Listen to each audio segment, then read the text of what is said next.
তুলি দুই হাত করি মোনাজাত, হে রাহিম রাহমান।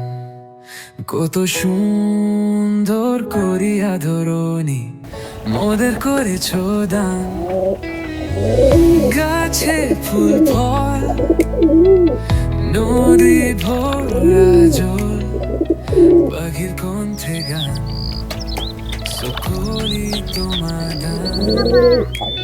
মাতা পিতা ভাই বোন স্বজন, সব মানুষেরা সবাই আপন। কত মমতায় মধুর করিয়া ভরিয়ে দিয়েছ প্রাণ। তাই যেন মোরা তোমারে না ভুলি, সরল সত্য পথে চলি। কত ভালো তুমি, কত ভালোবাসা গেয়ে যায় এই